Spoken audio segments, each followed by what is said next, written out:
All right, guys, I am here with the beautiful Kaylee, not Kylie, just to Not specify. Kylie. um, do you want to just start real quick by giving a general introduction for anyone here who doesn't already know you? Oh, sure. I'm terrible at these, but I'll do my best. Hello there. I'm Kaylee. I am 22 and I used to stream a lot on Twitch. Not as much anymore, not as much as I would like to. But I do a lot of music stuff, a lot of makeup stuff, and when I'm not streaming, I work full time as a social media manager. Awesome. I guess we'll just jump right in. We'll start with some streaming questions. I know you don't do it as frequently, so we probably won't focus as heavily on that. But when did you start streaming, and how long have you been doing it? So I started in September of 2014. So I've been doing it ever since then. Yeah. So like 6 years now. A super ridiculous amount of time. I started because I was playing a lot of League of Legends, and I found this girl, OMG, it's Firefox, randomly on a website called Twitch, and she also streamed League of Legends, and I thought that was super cool, and I was like, you know what? I want to do that. So I begged my parents to get me a decent computer, and they got me just like this, or my grandparents actually ended up getting me just like a Walmart pre-built that could just barely stream League of Legends with like 30 FPS. And I kind of just started from there, and I just played League all the time, raged a lot, pretty pretty toxic, but I was also like 16, so I've definitely grown up on Twitch. Let's just say that. Yeah, no, that's insane. I'm still super new. I feel like I'm a like baby when it comes to Twitch because it was like 2019. Because Dom will always be like, "Oh yeah, all these people that I've known for years," and I'm like, "Okay, I know everybody here for maybe like a year or so." Time goes by really fast. Yeah, it's. I feel like time, like Twitch time, is different than like real life time, and I feel like then you combine that with like pandemic time, and everything makes no sense. Yeah, I don't even know what year it is half the time. So, What was the process like for you when you started streaming? Like adjusting into, I don't know how different things were back then. I guess if you also can comment on, how things were when you started versus how things are now. so it wasn't such a huge change for me because I was homeschooled my whole life, so I didn't have to worry about like regular school, which was nice. I had kind of decided to phase away from the after school activities. I was doing like cheerleading for a bit for our local football team. I was a little bit involved with some after school stuff. And when I started streaming, I kind of decided that wasn't for me. And I just kind of put my all into streaming. So I went from what was basically like a typical high school teenager's life to just full on nerd and just like playing video games all the time and like streaming. So it wasn't a huge change because it wasn't a major change to my schedule, but in a way it definitely changed me a lot as a person in the best way possible. I definitely would not be who I am today without it, and I'm very thankful for that because I kind of like who I am today. So I definitely think it gave me a good path to go along. I think if I kept involved with the people who were in my high school, I would be a very different person. I don't think I'd really like that person. It's always kind of crazy to think like hindsight, like I can't even remember. It's like an old movie, not even that old, but it's like Closing Doors, where it's like if you missed the train, how it would shape your life and just kind of stuff exactly. like that. Butterfly And effect. yeah, exactly. Yeah, that's kind of crazy. I feel like Yeah.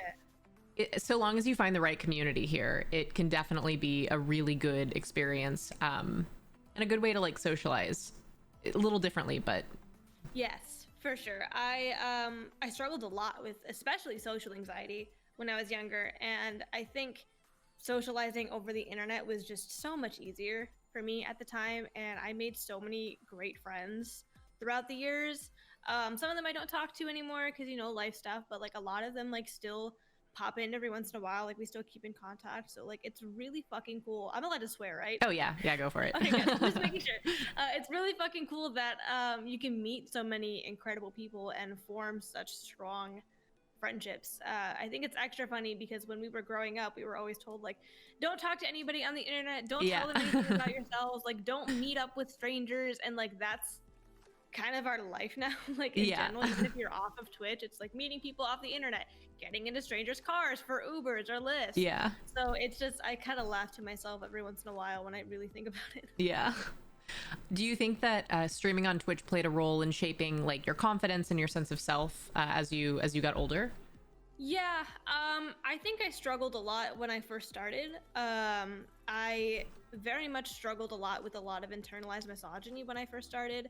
I was an insecure teenager, and I was seeing these women on Twitch pull in a lot of views, and instead of being like, hey, like, what can I do to improve my own stream, I would focus a lot on like, oh my god, this girl streamer is showing cleavage, like what the fuck, like what happened to like playing games on Twitch and blah blah blah blah.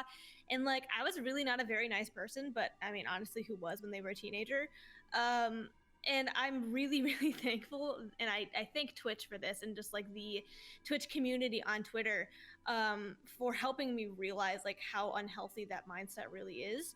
And I went from what was literally somebody who talked shit about feminism to like a hardcore feminist, I guess.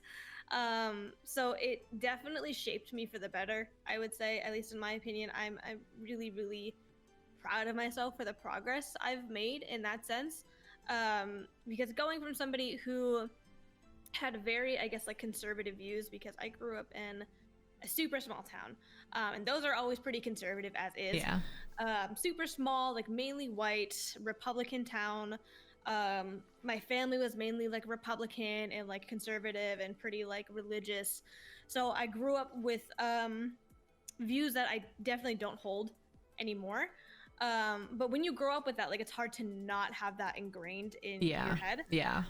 So being around so many different kinds of people and streamers and just learning about other people's lives definitely helped to widen my perspective a lot, and I'm really thankful I was able to have that opportunity.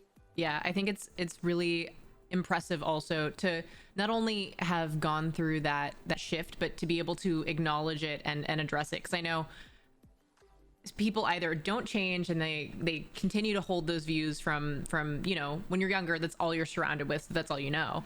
And some people either just dig in deeper when, you know, posed with confrontation of something, you know, against it, or, you know, they switch. And I think the fact that you are able to address it is just really impressive, and I don't know, I have a lot of respect for you.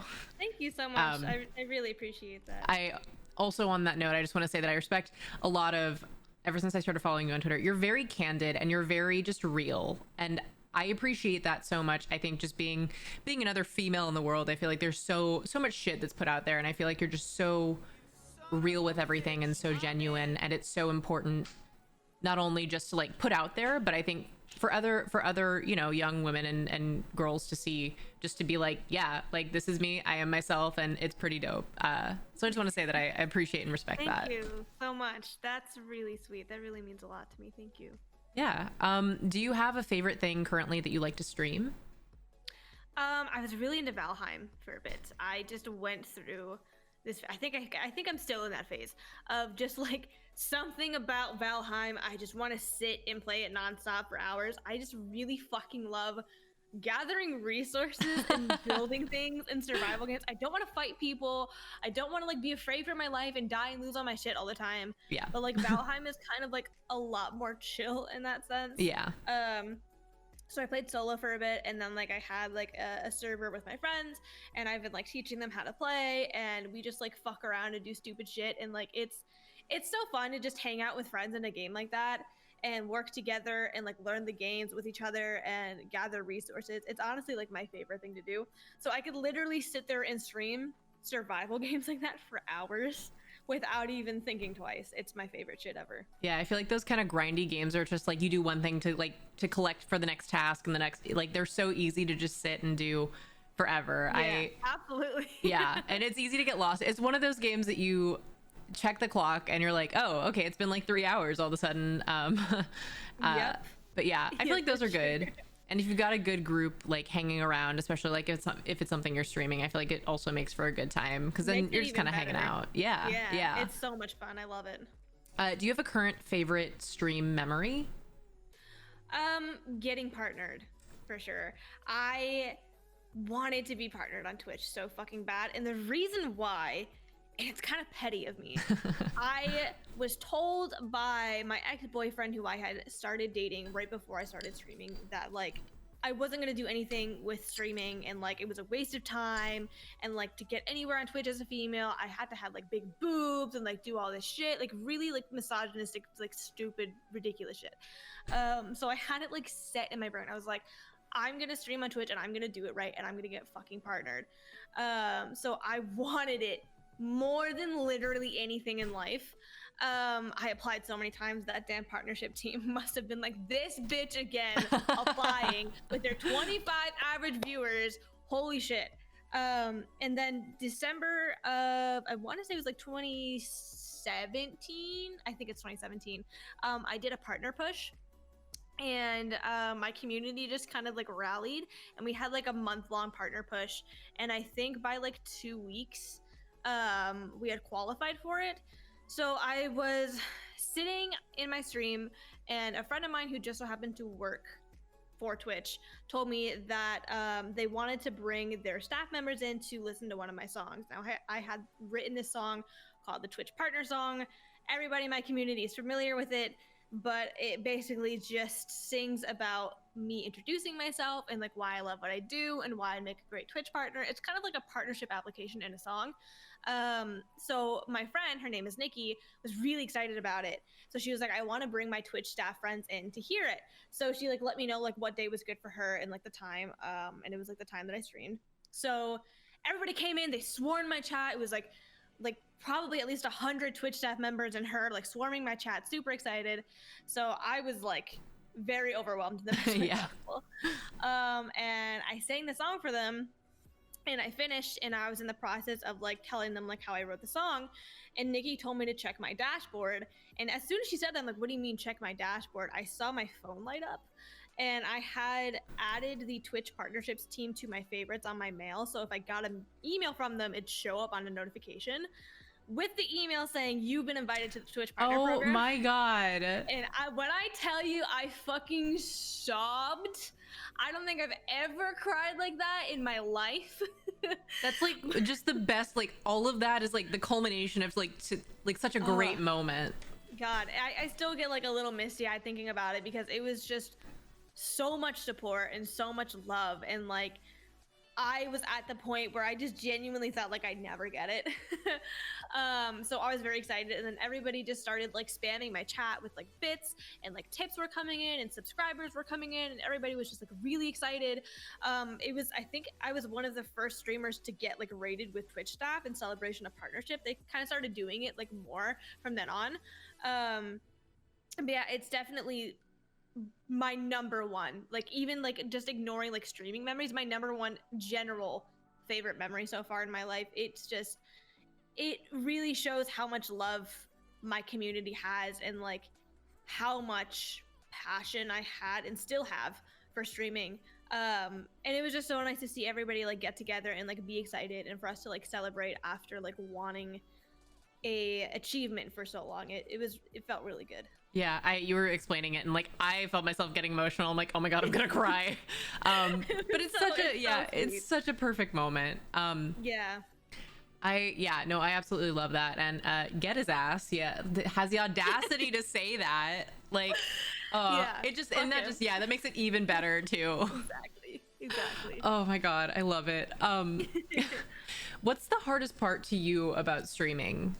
Would it be technical or interacting with shitty people? I think honestly it's everything mental, like keeping up consistency. It was a lot easier when I was doing it all the time and when I was younger. But now that I'm older and I'm living out on my own, and like I'm also working full time behind the scenes, it's really hard to have the consistency and like the energy to stream consistently. And on top of that, especially with like the pandemic, like mental health really gets in the way for sure. And I think just imposter syndrome just really likes to butt its head in. You see all these people like being successful, and like I'm happy for them, and I'm like, hell yeah, be successful. But that little voice in the back of my brain is like, you're never gonna be that good. And then also like being on the platform for so long, my brain is like, you're a washed up streamer, blah blah blah blah blah. But I know that's not true. I know that like if I put the hard work and consistency in, like I could get back to where I was, and like I still somehow still have a lot of my community still with me who still like show up in my streams and like hang out in my Discord, and like I don't know how I got that lucky to get such dope ass people to like stick around for so long and like especially continue their subs when like I'm not very consistent. I think honestly people talk about like how expensive like setups are and like all of that. For me, the number one struggle is just all mental. Your brain is like your biggest enemy when it comes to shit like this. Oh, for sure. It's so easy to get in your head about just like not being good enough, or like not having this, not having that. They're doing this, I should do that. Why don't I do that? Why don't I look like that? It's so easy to just get in your own head. That's personally my biggest struggle. Yeah, I feel like it's one that people don't typically, I feel like the most common answer I've gotten from people is like audio, and like, yeah, audio is hard, but I feel like the mental health aspect of it is so real. And I feel like a lot of what you said resonated with me, because I feel like it's so easy to, no matter how well you're doing, there's always someone who's doing better. And it's so hard to not be like, oh, but they're doing this, and why can't I do this? And instead of, and like, then when it's hard to have motivation to stream already, and then you're already hard on yourself, then it's like, oh, what's the point? Like, you know, and right. Yeah. It's so easy to just get in that cycle. Oh yeah. Yourself. And like, I feel like it's not talked about as often as it should be. I mean, there are streamers who are open about mental health, and I think that's great. But I feel like a lot of people fail to mention how much of a toll streaming and being a content creator in general and being in the public eye in general can take such a toll on you. I have friends who have, you know, been in the public eye for years and have had a large following, and like they tell me how much it has really changed their perspective on themselves and on life and just like on everything.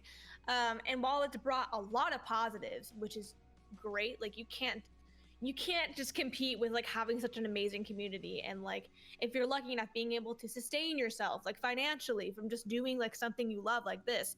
But it also comes with the downfalls of just like imposter syndrome, and like you have to keep your physical health in check because you're sitting all the time, and you're eating easy to make and eat foods, and those aren't very good for you.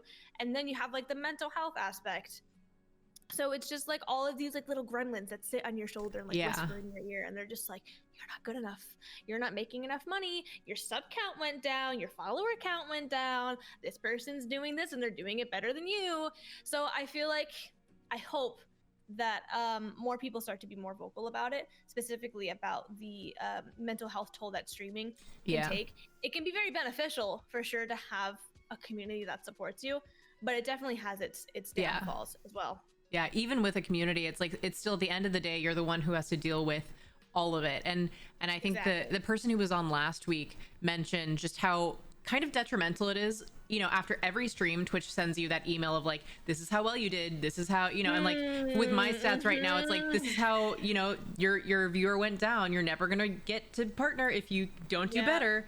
And like it's like it's clever in that it like pulls you in where it's like, I gotta do better, but it's so detrimental to your health, because then you reduce your entire stream to these numbers. And it could have been a great stream, maybe you didn't get a bunch of subs and maybe there weren't a ton of people there, but you could have had great interaction.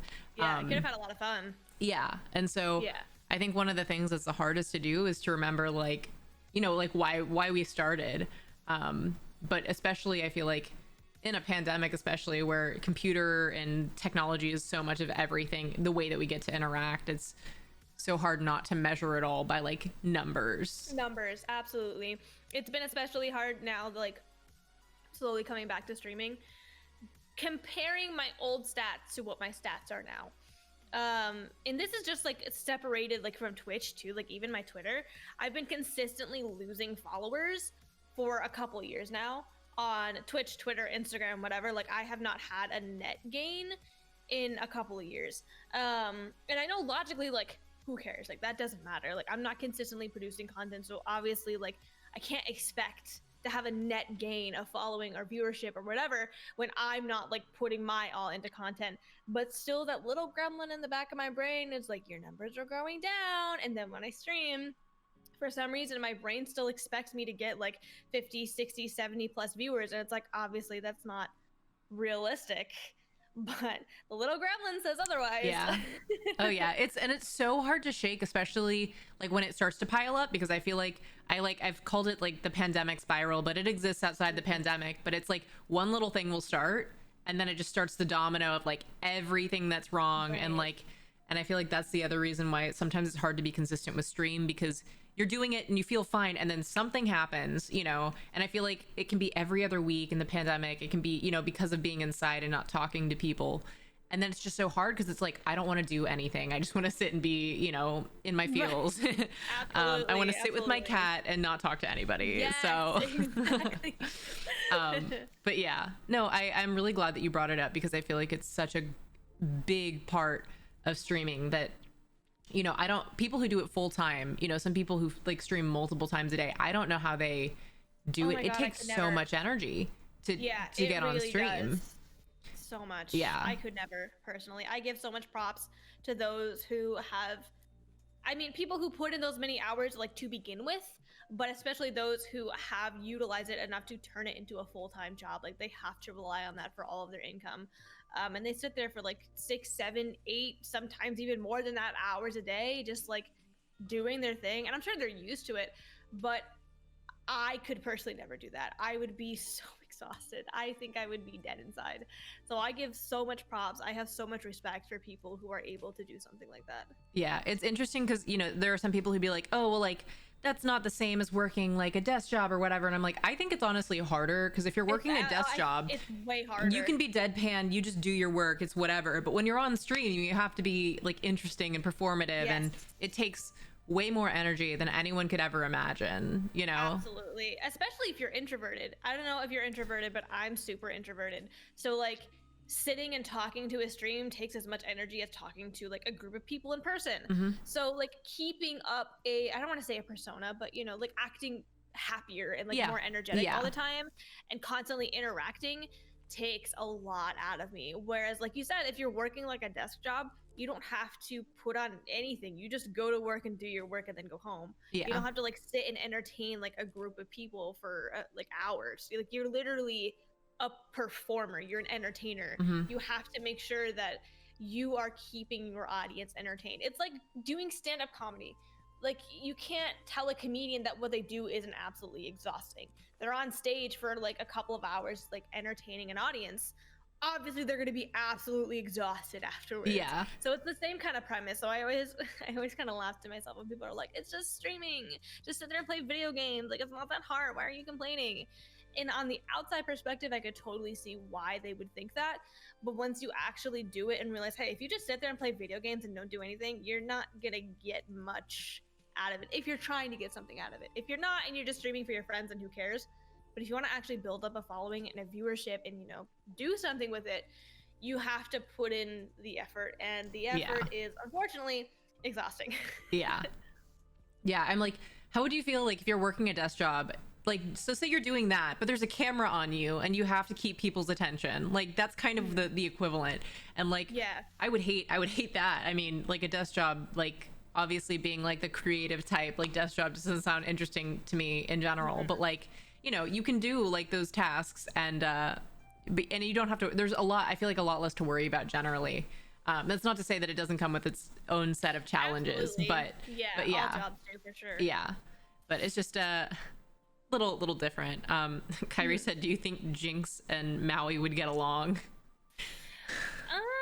I don't know. Jinx kind of hates everybody. Yeah, that's how Maui is. Maybe that would work in their favor though. They wouldn't ever like do much, but they would like sit next to each other and just tolerate each other's existence. Yeah. Jinx was with 2 other cats for a bit.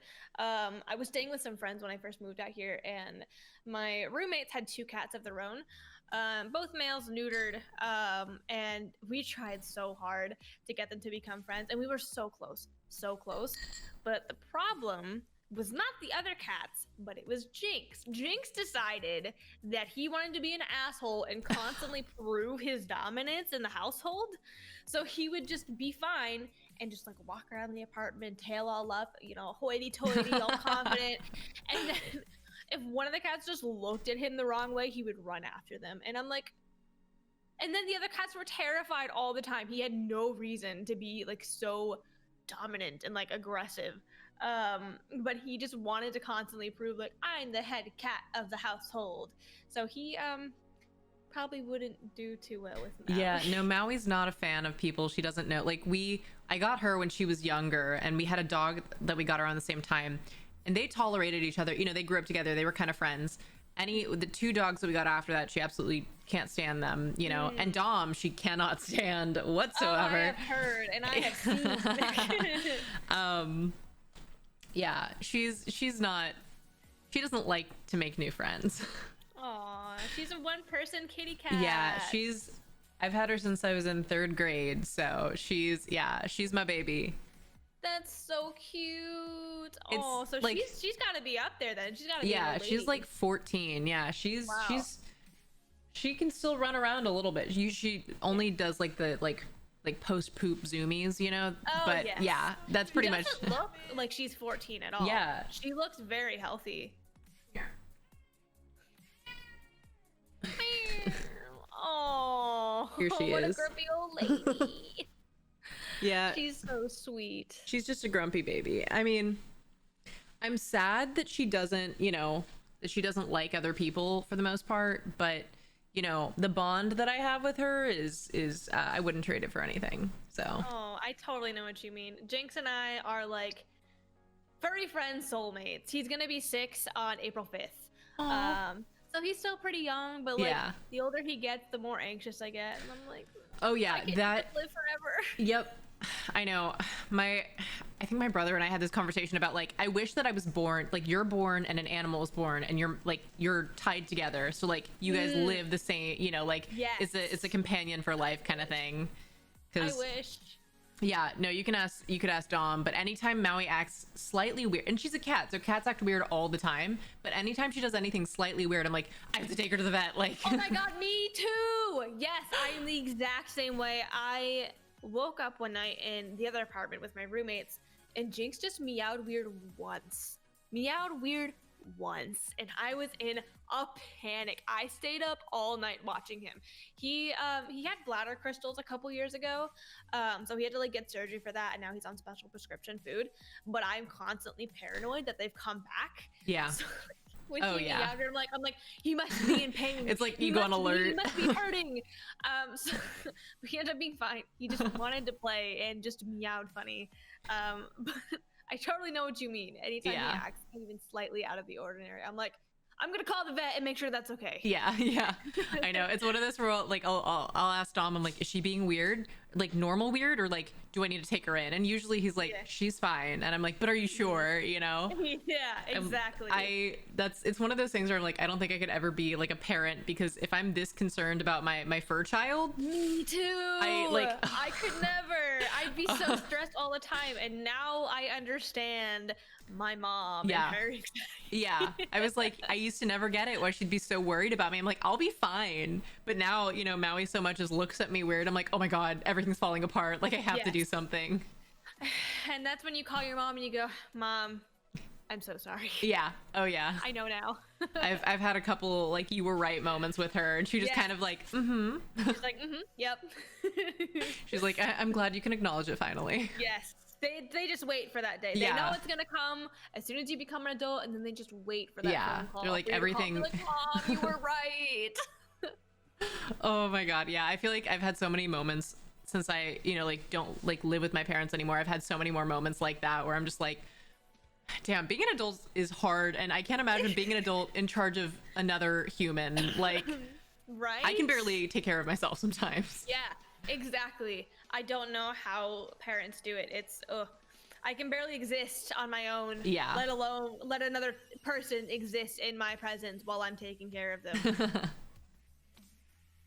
I guess we kind of diverged a little bit away from streaming. I have maybe a few. That's fine. Let's see. Are there any that I'm just checking. I have my list of questions, so I just wanted to check if there's any. Take your time. Oh, what's your favorite thing about your community? I think this is probably a standard answer for everybody who you will ask this, but their support, their undying, unbiased support. I think you just, when you're streaming, you just find like-minded people and you kind of just click with those people. And I think that's why every streamer's like, my community is the best. I have the best community. And I think it's true for everyone who says it. Yeah. Because every person has the best community for them. Yeah. And I love that so much about Twitch in general. It's like, I go into other people. I think streamers' chats reflect the streamer themselves. So like you'll notice streamers who are kind of like a little bit more like shock factor and like ragey, like their chat will be kind of troll, and then people who are kind of just like chill and like relaxed, their chat will reflect that. So I definitely just love how supportive my community has always been, and the majority of them have actually just become friends at this point. Like we talk off stream all the time. That's probably like a standard answer that everybody gives, but it goes back to like anytime somebody says, I have the best community on Twitch, it really is true. Like everybody has the best community on Twitch for sure. That's such a good way to look at it. I've never thought about it that way, but it makes a lot of sense. You know, so long as you're streaming, you know, what you want and what you want to present, like you draw the energy that you put out. So that's absolutely, that's a really neat way to look at it. I like that a lot. Thanks. Do you have any current goals for streaming or anything else that you'd like to do with it? I would like to get back into it consistently, and build my community back up. And, you know, it would be nice to be able to consider streaming like a job again. I've always loved content creation. Even when I was younger, I would, you know, try to do YouTube stuff, and whether it was like music related or like I would make weird like horror movies and just like edit them in Windows Movie Maker and put them on like Facebook. Like, I was always doing like something along those lines. So I would definitely, I mean, it's really just getting back into it and like sticking with it, and hopefully like having a steady schedule for just everything. I'm hoping once I'm fully settled here into like the new apartment and like I have a better idea to like what my schedule is going to be, I can do that and then kind of just go from there. Yeah, I feel like kind of getting back into it is always like, once you're used to not doing it, like it's like you're excited to come back, but then you also have to get back into it because it's kind of like a, I don't know, maybe like muscle memory. I don't know if that's the right way to, you know, like. I totally know what you mean though. It's definitely muscle memory, like you said, but it also makes me realize how rusty I've gotten with streaming. I run out of things to talk about now, and I never used to have that problem. I used to just always subconsciously just come up with things to talk about and like narrate things that I'm doing, and now when I stream I kind of forget to do that, and I'm like, damn, I gotta like brush that rust off and like get back into it. But the rest of it really is just muscle memory, like you said, where it's just it feels like I never stopped. Do you have, like, I know you were talking about Valheim, is there anything else that you're wanting to start streaming or do streaming more with moving forward? More single player games. I think both myself and my community really like when we play through single player story games, because we kind of just get sick of playing the same thing over and over. And it's really exciting at first, but then I think we kind of just get tired of it, and there's only so much content that you can put out with it unless you're like really good at the game or something, or have like a really like insane crew of people to play with. I definitely would love to play more single player games. Those were always my jam. Back when I was streaming consistently, so definitely that for sure. I guess finally on the streaming questions, what do you feel that your strong suit is with streaming? Like, what do you think that you do really well? I think connecting with my community, as you brought up earlier, which I am very flattered by. I try to keep things very candid and open, because that's something I struggled with when I was younger. And as I got older, I was like, I'm gonna try my best to not be that way now. So I think my strongest suit is just connecting with people in general. I was also pretty good at networking, and like getting, you know, into like game betas or like partnerships or brand deals. So I think that's something like another content creator can appreciate, but on like the more of like fan base side of things, I definitely feel like I connected really well with my audience. Yeah. I mean, I feel like those are both two very important, like they're different aspects of it, but very important, like because one of them, like, you know, networking allows you to build it, but then to also be able to maintain, not just like gain numbers, but like gain numbers and hold on to them because you know, you talk to them, you interact with them, and you get to know Absolutely. them. Yeah. Yeah, that's awesome. I'd like to think so anyway. Yeah, I mean, everything I've heard about you and everything I know about you is always positive. So. Aw, that makes me feel a lot better about myself. Well, you should feel amazing. You're kind of like goals as a human. So. Oh, thanks. I'm blushing now. Thank you so much. Yeah. Dom says no. He said that you're stinky, but I take his proclamations of stinkiness with a grain of salt. So. Yes. He's the one who's actually stinky. He's don't deflecting. tell him I said that. Mm-hmm. I guess moving away from streaming and more to just more about you. This is a question that every time I ask it, everybody is like, "What does it mean?" and "How do it what?" So you can answer it as broadly or specifically as you'd like to. What's your story? Ooh, how serious do you want me to get?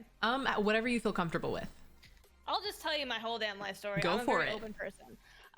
So this is actually like something I've not talked about publicly, so you guys will be like the first to hear it. So when my mom was pregnant with me, we're starting way at the beginning. She was actually pregnant with identical twins. And when she found that out, she was super excited. And then she got a little bit further down the line with her pregnancy. She went in for her ultrasound, and they were like, we can't find like a separation between the two twins. So basically, when you're pregnant with two twins, they're in like separate amniotic sacs. And my twin sister and I were sharing the same one. So that can get really like rough very quickly because one can like go without resources, or it's just, you know, a big mess. So it's like a 1 in 100,000 chance or something, chances like that for it to happen. So my parents are going back and forth all the time to doctors and to hospitals, and they were spending a lot of time in Boston trying to find a way to like separate us. And they basically told her like, we can't really do anything other than just keep a very close eye on everything. And then about 2.5 months before me and my sister's due date, my mom had to have an emergency C-section. So I made it. My twin sister did not. And that's kind of how like my life story begins. So the doctors had told my parents that because I was so premature and like a lot of things were still very underdeveloped and I was really struggling with oxygen, that my chances of having cerebral palsy was very high. And they estimated that I was going to be wheelchair bound and I was probably going to be non-vocal and not have very good use of like my hands and my arms because I didn't have enough oxygen and things weren't really fully developed. So basically the diagnosis was wheelchair bound, unable to walk or talk. So my parents had pretty much mentally prepared for that. They prepared for at the worst that, and at the best some kind of mental disability. So I started going to well, first I came home on an oxygen tank.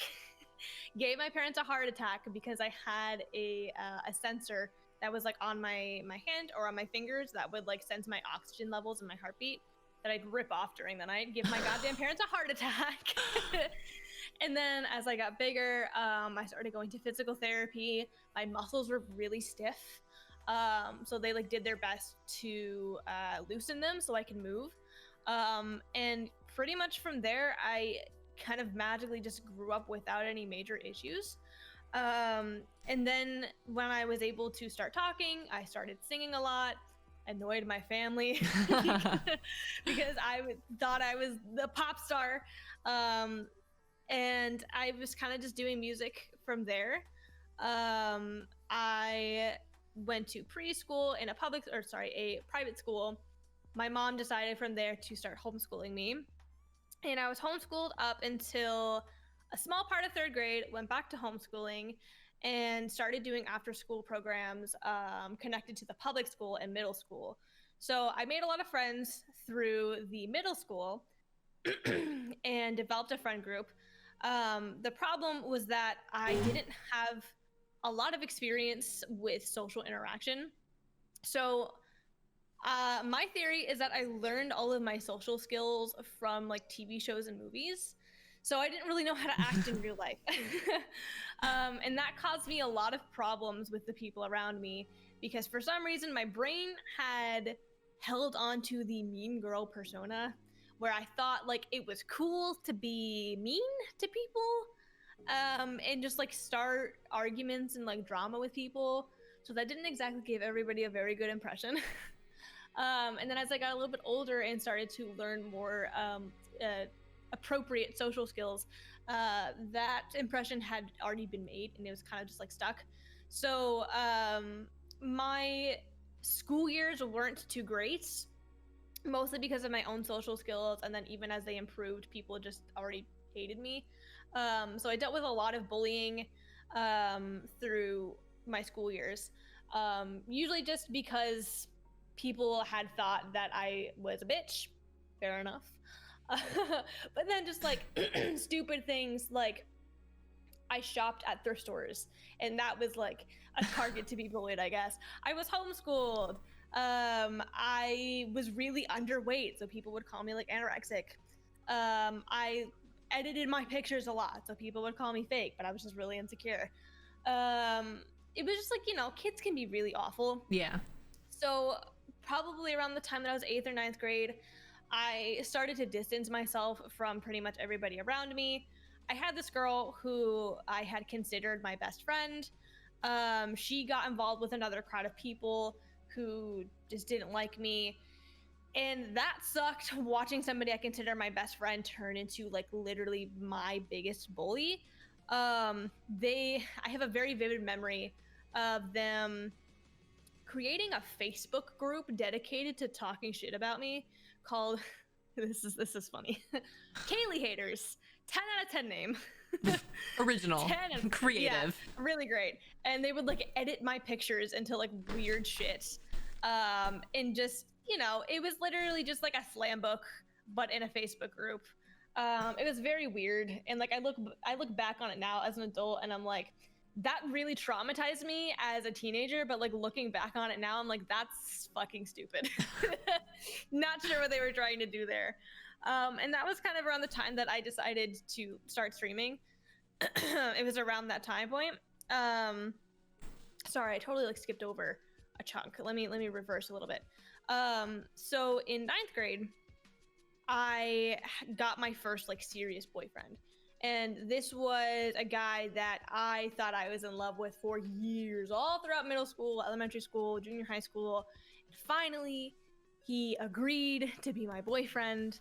And I thought I was in love with the dude. I mean, you know how it is as a teenager, yeah. like your first love, blah, blah. So I was very excited to be dating him. So I will preface this with a trigger warning if anybody is doesn't do too great with like anything involving sexual assaults. I'm going to talk about my story for a little bit and then do a double thumbs up when I'm done. So if you guys have any issues with topics involving sexual assaults, please mute now, and then you can unmute when I give the double thumbs up. Are you okay with this topic? Yeah. Okay, just checking. So got my first serious boyfriend, and I was 15, and we had not been dating very long, but he was very sexually motivated. And I was not. I was very nervous about these kinds of topics. And I had told him that. And sorry, I have to text my best friend back. She's getting a tattoo down in Hollywood. Oh, nice. So she's when she's done, I have to call her a lift. So he was very sexually motivated. I very much was not. And he wanted to do things so bad. And we had so many arguments about it all the time, where he would be like, why don't you just let me touch you? And like, why don't we just do this? And like, your parents aren't going to find out. And like, you're fine. You're just nervous. You need to get over it. And my parents were pretty much like in the next room over. So when I was 15, he coerced me into sexual things. And that stuck with me up until my adult life now. Double thumbs up for those who are ready to unmute. So that stuck with me for my whole life now. So I'm dealing with a lot of trauma from that even still. But when I was a teenager, that was really what kind of sent me into the downward spiral. He introduced me to League of Legends. He introduced me to Twitch. And that was when I was like, I'm going to stream on Twitch and I'm going to be successful and I'm going to kick ass at this. And I'm going to be a higher rank than him in League of Legends. So I worked my ass off. I played a lot of League. I streamed all the time. And I successfully accomplished those things. You know, I got partnered on Twitch. I got to like, it's not very high, but it was still higher than him. Gold 4 in League of Legends. And you know, I was very, very happy with where I was. And then a year or two after I got partnered, I kind of like hit a wall where I was like, okay, like what do I even do now? I was living at home with my parents. I wasn't making a lot of money. It was really hard to find jobs where I lived because I didn't have a car. And there were only so many places hiring that were within walking distance. So I was like, I need a fucking job. Like I need a way to make money. I need a way to like be a human. So I started looking for jobs and kind of like accepting like, hey, like I can't just rely on this for income. Like it's just unrealistic. So this was like a little bit before COVID. So I was looking around for jobs and like applied to places like Dunkin' Donuts and like other places. And then I always wanted to work for Ulta or like Sephora because I'm really passionate about makeup and skincare. So I applied for Ulta. I got an interview. And it sucked because the closest Ulta to me at the time when I was living in Massachusetts was about a 30-minute drive away. So I had to Uber.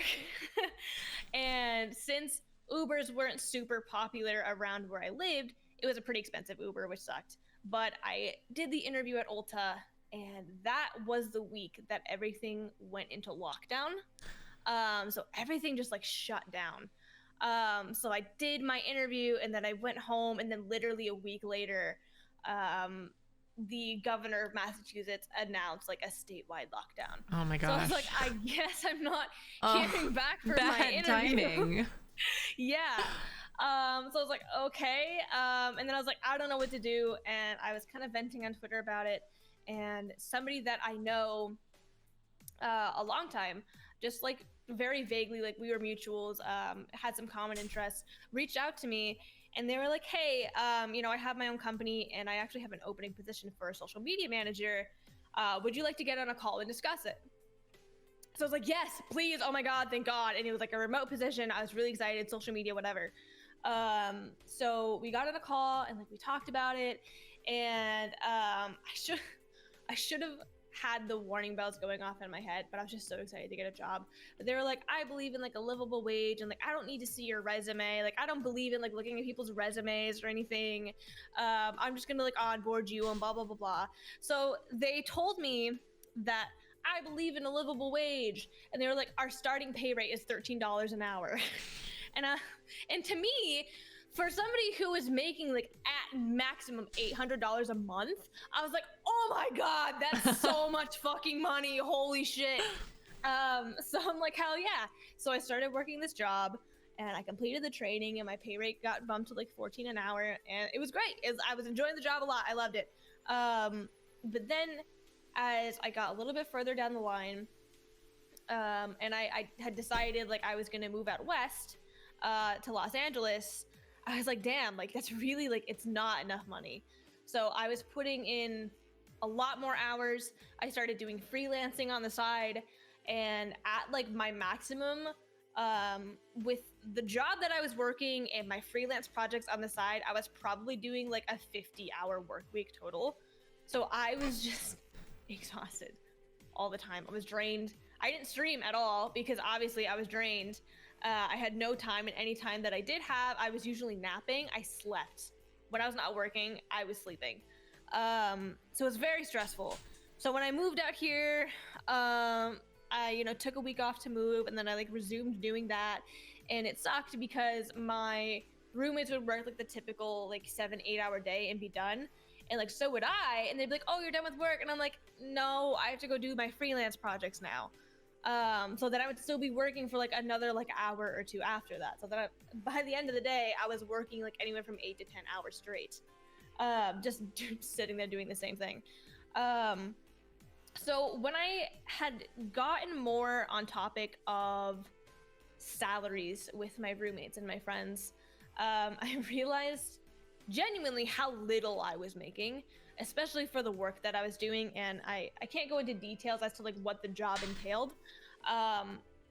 But we basically, myself and like the team that I was working with deserved a lot more money. So I had a whole like proposal planned for like a raise, not just for me, but like our base pay rate. And I had spent like a week setting up this whole Google Doc, being like, this is what, you know, here are my concerns, and here's why I think the way that I do, and like here's our current base pay rate, and here's like the average like social media manager salary. Let's meet in the middle and compromise here, and listed all my reasons. I was pretty proud of the document, to be honest. I presented it to my boss, and my job got threatened pretty quickly. So I was like, cool. Called my mom sobbing. And I was like, I think I'm gonna lose my job. Did not expect it. I had just applied for an apartment out here in LA, my first solo apartment. So I was like, holy shit, my application was pending. So I put all my income information in already. And I just didn't expect that kind of outcome. I was like, oh, you know, worst case scenario, like we just don't get the raise, whatever. But it very quickly turned into like, I might lose my job. And on top of that, the response that I got and the tone that it was sent in felt very like disrespectful, and immediately just like dismissive and hostile. So I was like, even if I don't get fired, I don't even know if I want to stay here anymore, because like now I just don't even feel comfortable to work here. So needless to say, we had a call a couple days later, and I was like, look, it's either going to be a very productive call and I stay, or it's not going to be productive at all. And the call that we had didn't go anywhere.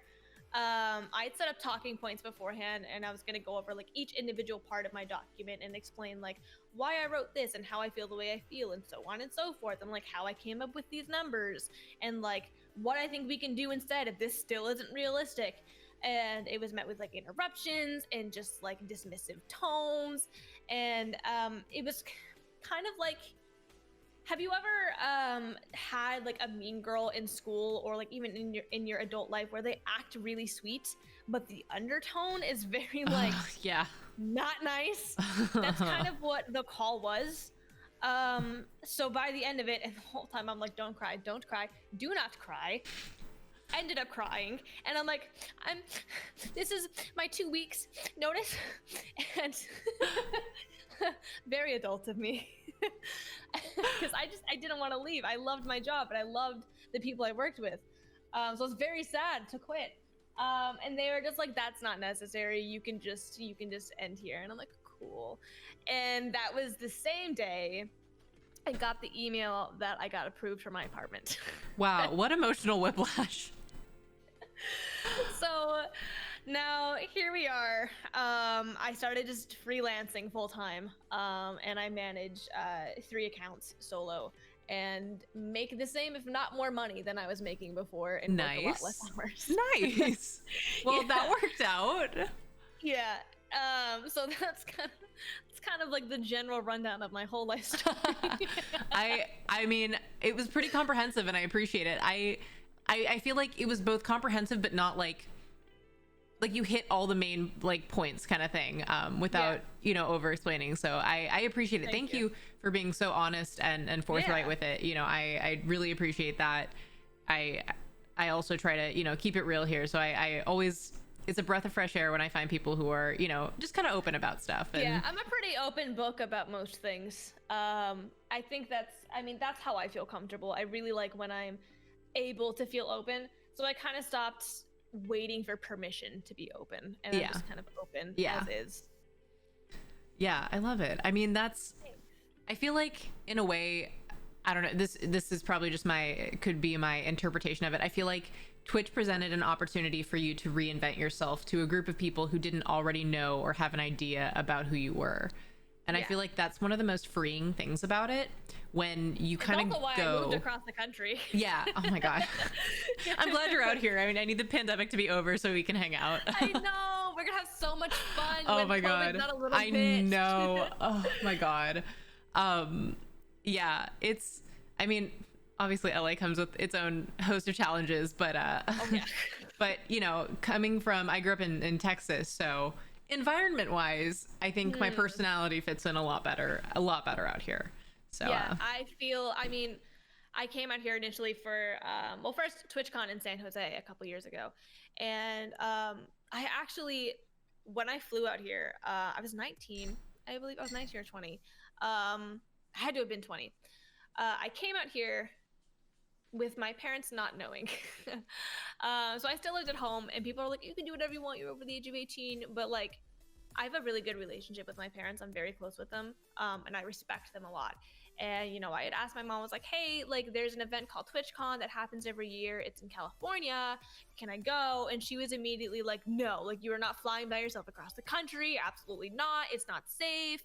And I was really sad. And I was texting my brother about it one day because he had moved out. He has his own condo. He's a homeowner. Must be nice. I was texting him about it.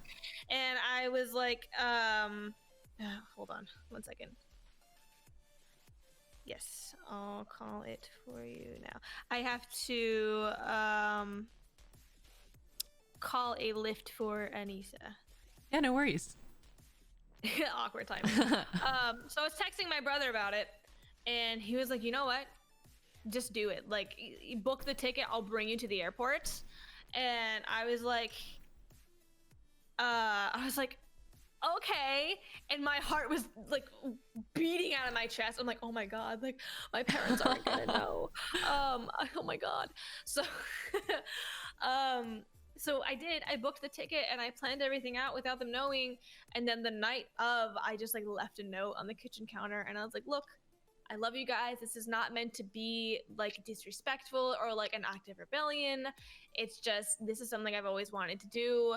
And like, I know like I've had anxiety my whole life, and you know, I have panic attacks, but like, I'm going to have panic attacks regardless. Part of the reason why my mom really didn't want me to go is because I have panic disorder and anxiety. And at the time it was really severe.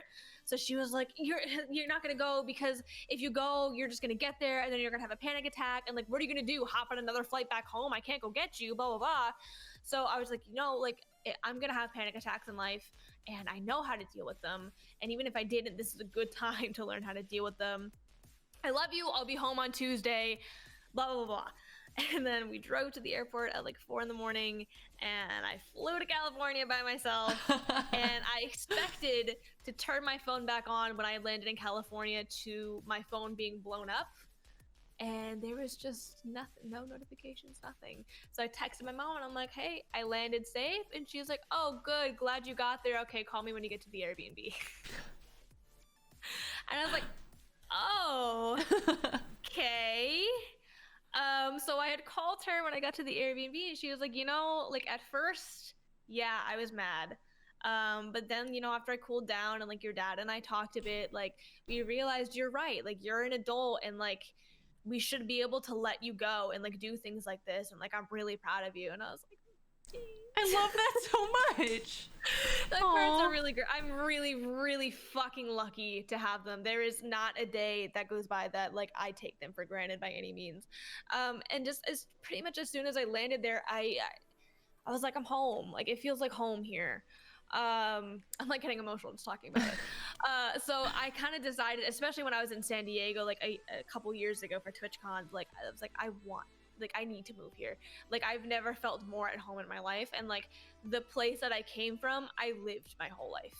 I grew up there, and I never ever in my life felt at home there. Like it's just, I didn't feel comfortable in my own skin. And here it feels like I'm just like meant to be here.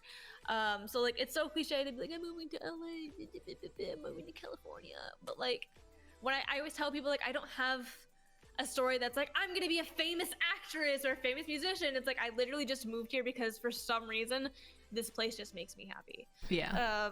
So I'm just very happy to like finally be out here and like I'm very fortunate to be able to even like afford my apartment and put food in my fridge and have supportive parents. And like I'm not religious, but if I were, I would thank God every day that like I have all those things to like keep me afloat. Yeah. That's awesome. I mean, yeah, a lot of, I don't know. I feel like once you get older, there's a certain point where you're like, you need to live somewhere where you feel comfortable, you know, and like, Yeah. I mean, comfort, like that base level of comfort, just to be able to exist and not feel like you have to hyper analyze everything that you're doing before you do it. And, you know, small towns are a whole other thing. So, yeah, no, I'm really happy that you, were able to move out here. Cause I know, I like, you know, I know Dom, obviously. So he would, you know, say it, or like, then I followed you, you know, on Twitter, and like the way that you talk about it, it was like one of those that I was like, I want this to work. I want it to, like, I was like, but like, just watching it, I was like, I need it to work. Like, and I'm so happy that despite the craziness of the job and everything, that it worked, you know, and the way Somehow. that yeah. It honestly, I'm a huge believer in like fate and like the universe sending messages personally. I know it's not for everyone, but for me, I'm a huge believer in just like signs from the universe and fate. And to me, that signified further that I am meant to be here, even if it's not forever. For right now, like the universe wants me to be here and I want to be here. And like that just gives me some reassurance. Yeah. It's, the way that I look at it, like I'm not religious, but I'm spiritual. So like, I feel like, you know, like there's some sort of spiritual force that really, you know, not necessarily like determines, but like is there and kind of like interacting and in play Absolutely. with everything. Me too. Yeah. No, I love that. I'm the exact same way. I'm definitely very spiritual and have been increasingly more so as I've moved out here and like I've become an adult, and I've talked to more people who like, there's surprisingly so many people who are the exact same way. I always get like really like nervous to talk about it, where I'm just like, I think crystals have like certain energy about them, and like I think fate is a thing, and like I think witchcraft is a real thing that I find very interesting. And surprisingly, like a lot of people, more than you would think, feel that way. So I've been increasingly like more open about how much I love spiritual shit. As I've like talked to more people, I find it really, really cool and really interesting. Yeah. I think it's really interesting as you get older and you get to like figure out what you believe for yourself instead of just kind of like base level. Like I grew up in a like very religious environment, so to say that I'm not religious but I'm spiritual, like that could cause a whole thing just saying that back where I came from. So I understand the like tentativeness of like, all right, the response is gonna go one of two ways, and right. Yeah, absolutely. Yeah, for sure. We do have some questions already from people in chat, so I'm going to, let's see, the first one. It says a few questions are multi-related questions. Okay. How often do you all as streamers take notice of people who start hanging around is the first one. All the time. As soon as I see somebody come into my chat for like a second time, I'm like, you came back. Yeah. You're friend. Yeah. You are friend. So I mean, personally, I notice it really quickly. And I try my best to like remember people, especially if they tell me their names. I'm not the greatest at it, but I try my best to remember people's names if they tell me it. So I personally notice very quickly if you start hanging around. Yeah, I was gonna say, like, the second that I see a name for the second time, or like I recognize like they've been here before, it's kind of one of those where I'm like, okay, hey, how's it going? Like, you want to hang out? You want to be friends? Again? Yeah, absolutely. Yeah. I noticed that shit so quick. Let's see. The next question was, how do you feel when you know you have impacted someone's life in a dramatic way from your stream, focusing more on the positive side than the negative? I get a little mind blown. I feel like, I don't know, I kind of like disassociate sometimes to the point where like I don't realize that I actually have an effect on people until they tell me about it. Especially when people in my community start dating each other. I'm like, oh my god, dates like, through Twitch. Like, imagine, right? Like, only weirdos. Yeah, real strange people. But like, no, they have met in my chat. Like, we started dating, and I've had a couple of like instances like that, where I've experienced that. And I'm like, that's so fucking cool. Yeah, genuinely. So like that for me is 10 out of 10. And like anytime somebody tells me that I have helped them with their anxiety, or helped them like with their depression has just, it makes me so happy, and gives me so much reassurance that I'm doing the right thing. Because a lot of times, like, I get really worried that when I talk about my own struggles, like, I don't want people to take what I say as gospel, because everybody has different experiences. Like, some people need medication to exist. Like me, I could not have done what I do without Zoloft personally, but there are people who don't want to do medication and they do just fine without it, or they start medication and then don't stay on it forever, and some people need it forever. So it's like, I always get really paranoid that someone's gonna take what I say as like this is the only truth. But when people tell me that like I have helped them in some way, shape, or form with like their anxiety or their depression or their self-confidence or their music or, you know, whatever, like literally anything, I'm like, oh my god, like I'm so happy. Like my depression just lifted a little bit. Yeah. Also, shout out Zoloft. I'm not on it anymore, right? But I was on it for a big portion of, you know, high school to college. It made me sick, but it made me happier. Yeah, no, I think it's I feel like it's like kind of crazy. I also feel like on the same accord, like I always feel like I have to be like, this is my opinion, by the way, like it's different for everybody, like this is how I feel, this absolutely isn't, you know, because I feel like it's also, I get so worried that people are gonna be like, you know, oh, this is how it is, and I'm like, I'm pretty dumb, I'm wrong about things all the time, this is how I feel about it, this is what I think about it. Exactly. Yeah, but I feel like it is pretty crazy just to like know that you can have an impact on people like that.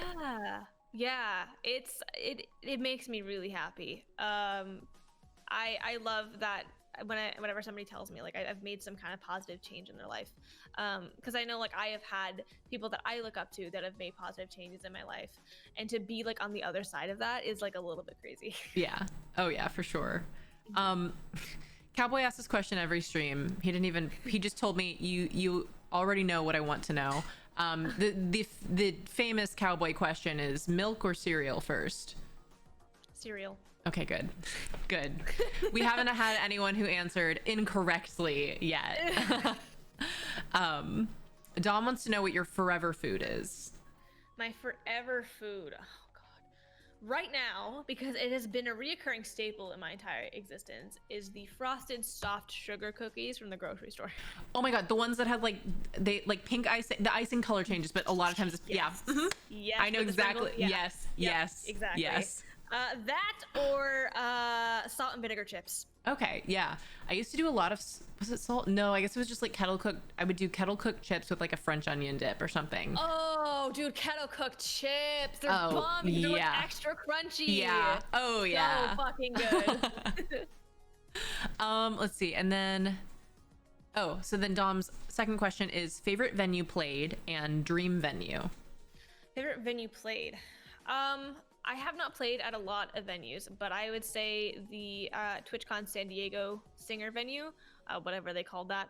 And then I don't really have a dream venue because like any venue is a dream venue. I'm honored whenever I play anywhere. And since music isn't really my main focus right now, like I don't have a super crazy goal to reach. Like I'm not gonna say like TD Garden in Boston.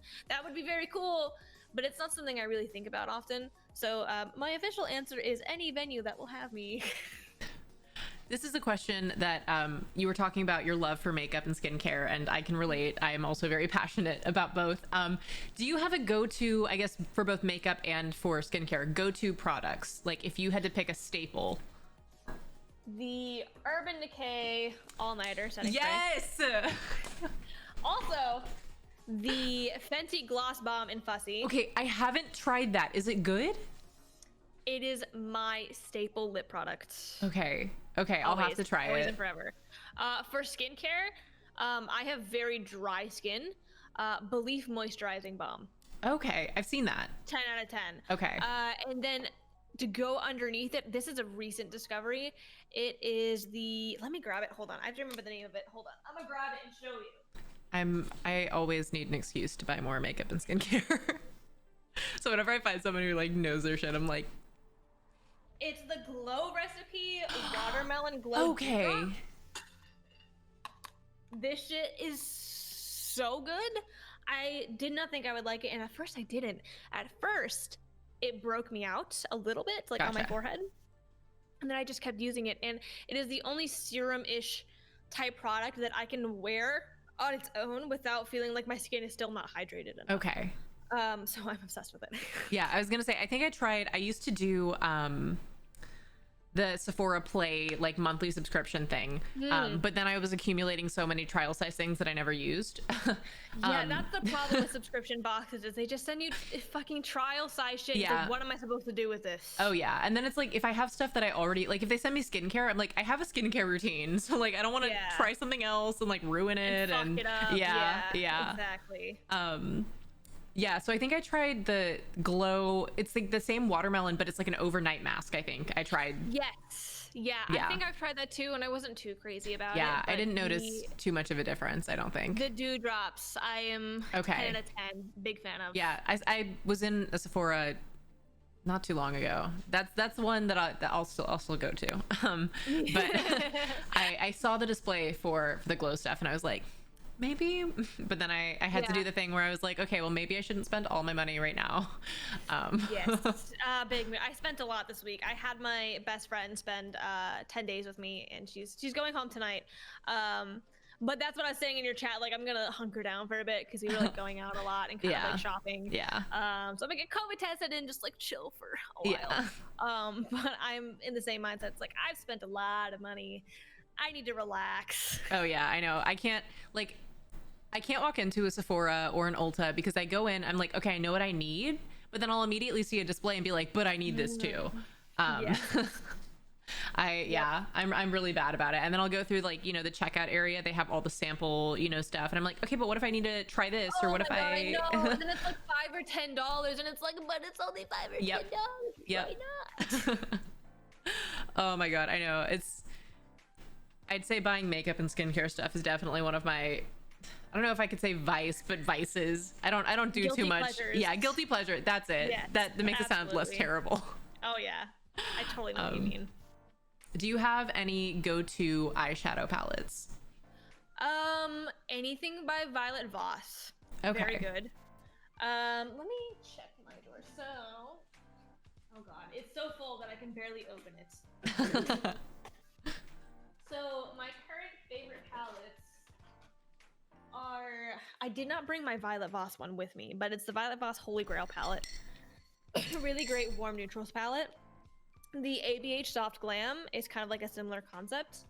At Forest Sight with Raw Beauty Christie and ColourPop, I actually bought this one just because I'm obsessed with Raw Beauty Christie. But the palette itself is really pretty. It's like greens and yellows and like very foresty tones.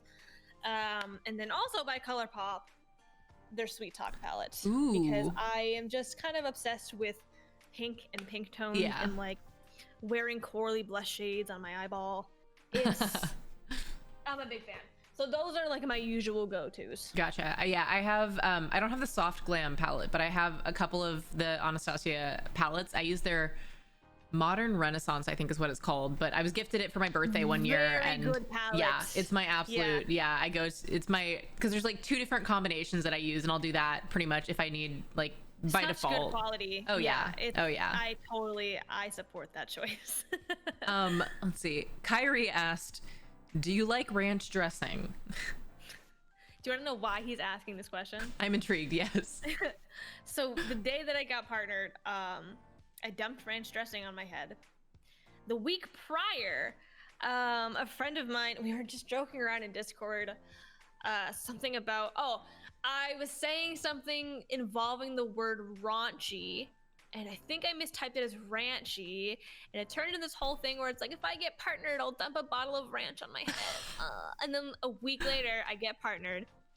So I go into my kitchen, and I'm going into the fridge, and I'm grabbing a bottle of ranch dressing, and my dad's like, what are you doing? And I'm like, I'm grabbing a bottle of ranch dressing. And he's like, why? And I'm like, I told my stream, if I get partnered, I'm gonna dump a bottle of ranch dressing on my head. He's like, give it to me, give it here. We go into my room, and he dumps the ranch dressing on my head. And that is where, here, I will type the emote in my chat. That is where this emote comes from. Kale ranch. I am ranch dressing on my head. Oh my gosh. Yes. Oh, baby faced me. I look like an actual child. I was from gonna say that. you look so young. Yeah, I was. God, was I 18 when I got? Was I 18 when I got partnered? I think I was 18 or 19 when I got partnered.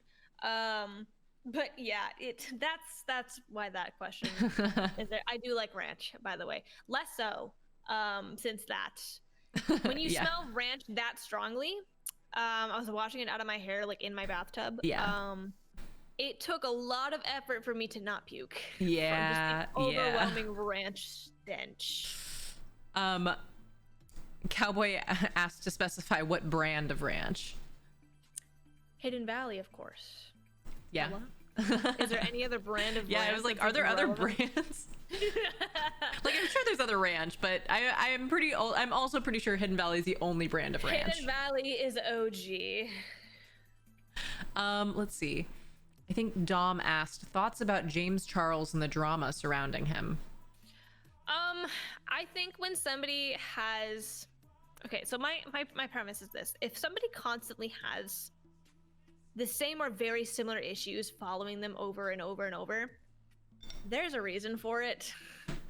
So I'm not saying James Charles is guilty or not guilty, because genuinely, who fucking knows?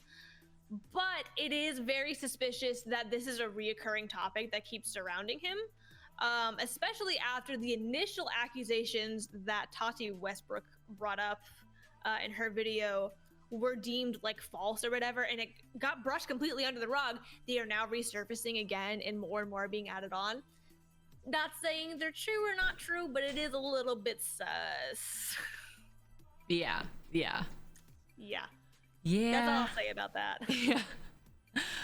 Let's see. Dipped in Me here asked, as streamers, would you all say the physical aesthetics, background like furniture or nanos and whatnot, help your stream? And then they also said, after asking, as I'm thinking of trying to stream sometime this year, so both want to know the starting streamer aspect versus the aspects as stream progresses. I definitely think it helps, but if you're just starting, don't prioritize it. A big thing that I would prioritize more than anything is audio quality. And you don't need a giant crazy like mixer setup to have decent audio quality. The microphone that I used, which was just a USB microphone, was the AT2020 USB when I first started, and I always got complimented on my audio quality.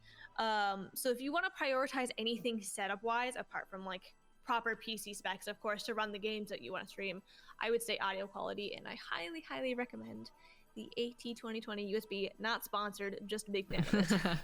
Yeah, I mean, I feel like at a base level, aesthetically, like cleaning the background, like if you've got a pile of clothes, like maybe clean that, make it look tight. Yeah. Oh, my apartment right now is a disaster. But my background, however, is very normal looking. Yeah, I kind of just shoved stuff into the bathroom and into the the side, just out of the background. Shove it out. Yeah, just shove it somewhere else. Yes. But yeah, I mean, the way that I've always looked at like investing in stuff for stream, whether it be equipment or lights for the background, is like what I like. Sometimes I'll take what I earned and reinvest it, because I feel like that's, you're kind of pacing yourself then, instead of just throwing a bunch of money in at the get-go. Also, tax write-off. That might have saved my ass a little bit this year, because God, did I spend money on stream. I'm on a payment plan with the IRS this year. That's how much money I owe in taxes. Oh my God. Yeah. I hate the way that works. Like, I hate just everything about it. I'm like, I didn't even actually earn that much, but they're like, all right, here, we're just gonna go ahead and take all of it. Yeah. Taxes are tough, especially when you're considered like self-employed and an independent contractor. Yeah. I didn't even make a lot of money this past year. I made probably less than what a minimum wage worker would have made, which is insane for the hours that I worked.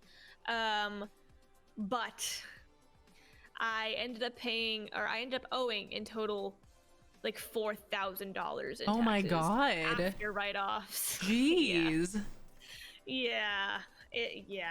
Taxes are really not fun. Definitely be smarter than I and do quarterly tax payments. Would highly recommend. Oh my God. Yeah, that's I try not to think about it. Just going through everything, and then you're like going through all your receipts. You're like, okay, what can I use? What applies? Yeah, exactly. It's very tough, especially as a streamer, because it's Yeah. like it's not very clear as to what you can or can't write off. So, I mean, if you get to like when you get to a certain like income level, all I can say is like get an accountant. Yeah. Oh An yeah. accountant will save your ass. Oh yeah. Let's see. I don't see any other questions right now from chat, but I have other ones that I can go through. What would you say are the most important parts of your identity? Most important parts of my identity, my cat, my music for sure. Definitely being outspoken about issues that I care about. Being honest and just open and vocal when I'm passionate about a topic. If a brand or a company or somebody I was working for ever told me like I can't be as outspoken as I am, I would not stay with them. I've always been a little bit too like I overshare a little bit too much in some people's opinions, but I like that about myself. I really like being an open book and like being comfortable with talking about my past and like talking about things that normally make other people uncomfortable, because I hate like this stigma around a lot of topics. So if somebody had ever told me like you can't talk about this topic that you're super passionate about, I'd be like, okay, then I'm not working for you, bye. Yeah, I think that is like the number one for me, like most important thing, that if somebody had ever compromised that, it would be game over for sure. Yeah. So I guess in summing that up, kind of like a follow-up question, like what 3 words, if you had to pick like 3 single words to describe you as a person, like 3 of the main traits, what would those be? Honest, because I'm a terrible liar. I literally cannot lie. Honest, awkward, and emotional. But when I say emotional, it doesn't always necessarily mean in a bad way. I'm a very empathetic person, and that can sometimes be damning. It's kind of like damned if you do, damned if you don't. I love being an empathetic person, but it is also very exhausting. Yeah, for sure. But at the same time, like it's something that I wouldn't change about myself, because it allows me to be really in tune with like the people around me. And even if somebody's talking to me about a situation I have no experience in, I can still in some way, shape, or form put myself in their shoes. And I personally really love being able to connect with people like that. Yeah. I feel like one of the things, like being an empath is so exhausting, but at the same time it can be so rewarding, because you can connect with people in a way that people who aren't empaths can. Like, just it's so much easier to, I don't know, relate to people or to understand people. Yes, which is also interesting as an introvert, you know, like it's so hard sometimes to interact, but it's like when you find those meaningful connections, like it's like, at least how it is for me, like I'm very like quality over quantity, so I tend to keep like I have a few friends that I'm really, really close to, and so it's one of those, like, we're just so, like, we're deeply connected on like a, I don't want to say like on a soul level, but like, you know, we're on the same page, and like, yes, we understand each other's energy. Like, you know, if someone needs space, like you understand, like, okay, they need their time, kind of thing. I feel like empaths connect with other empaths so well. We're definitely like drawn to each other. Yeah. And I can't be around people who are not empaths for very long. I find them very draining because they're not usually as aware of certain energies that are around us. I think it also plays into a part of why I'm as spiritual as I am, and why I feel so connected to the earth and like the possibility of spirits existing, and just being really in tune with how things feel around me. Yeah. I definitely think it's kind of all connected, and that kind of just goes back to like why I wouldn't want to change it, because I really love being able to sense things around me that maybe not everybody notices. Yeah, I feel like in that also, like, I've noticed that like when you find yourself around like a narcissistic personality, it is exhausting and draining. It really is. Yeah, they drain you so quick. It just like, it basically, like, I feel like narcissistic personalities are drawn to like empathetic ones because they know they can just like tap in and just drain all of that emotional energy, and Exactly. it's rough. Yeah, I agree wholeheartedly. There's definitely been some people that I've been around where it's like, you give me bad energy, and then a lot of times in the future, it's like, oh, that's why you gave me bad energy. Yeah. Let's see. Bath Ban asked, have you ever considered getting a degree? Yes and no. I've definitely looked into taking like online courses specifically for marketing, anything that would help me in my career path. But college has never been, or university has never really been a goal of mine, or really ever thought in the back of my mind. My parents never pushed it. My family was never really big on it. I was never really big on it. So I would like to take courses, but I probably wouldn't do like the full 4 years in college. Yeah. I don't think there are any other chat questions right now. What would you consider to be your greatest achievement? My greatest achievement. Oh man. I think my greatest personal achievement was, I don't want to say overcoming my anxiety because that's impossible. I'm never going to be without anxiety, but overcoming it enough to move out on my own and to travel. And then career-wise, I think being able to go solo and sustain myself with that. Stream-wise, building the community that I have, raising money for charity, and like getting partnered. I think like those are really like the three main aspects of my life that when I think about those three separate parts individually, I'm like, I overcame so much and I worked really hard. And one of the few things that I really like about myself is how I've always been able to set my mind to something and usually achieve it in some way, shape, or form. And I've consistently been able to do that with like really big goals. Like moving out west was kind of just like a fleeting thought a year or two ago, where I was like, maybe I'll just spend the winter out west, so like I avoid the seasonal depression that Massachusetts brings me and their really cold winters. And then it kind of just turned into like, maybe I'll just move out there. And it morphed into like something that I could have never imagined I would have been able to do, financially or emotionally. And it's almost like as soon as I decide like this is what I'm really gonna go for, I really go all in. Yeah, no, that's awesome. We do also have another question from Dipped in Me here. They asked, in regards to the college topic or just general knowledge, what sort of science is the most interesting to you? I actually wanted to be a vet tech. So anything with animals, or alternatively, the weather. I really enjoy. I wanted to be a storm chaser when I was younger in the worst way. Yeah. Wouldn't that be just like so anxiety inducing though? Probably, but I have this weird obsession with like tornadoes. It's almost like a phobia of mine, which also it kind of like induces like this really weird strong interest. So of course I love the movie Twister, by the way, 10 out of 10. But I grew up just watching storm chasing shows all the time and like them chasing tornadoes, and it's like something I always really wanted to do. So I was really into like meteorology and like studying animals for a bit, and like I took a couple online courses for that. And because I'm so passionate about like animals, especially cats, I know pretty much everything there is to know about like cat body language. It's like a super like nerdy feat that I can say about myself. I mean, I don't know if I could choose. If somebody put me in a position that was like, okay, I'm going to put you through college for free, but you have to choose one science to study, I don't know if I could choose between weather or animals. It'd be very tough. Yeah, I was on the opposite end of the storm chasing kind of thing. Like for me, when I was younger, it was such an anxiety. You know, I lived in Texas, so like we're right along Tornado Alley. Yes.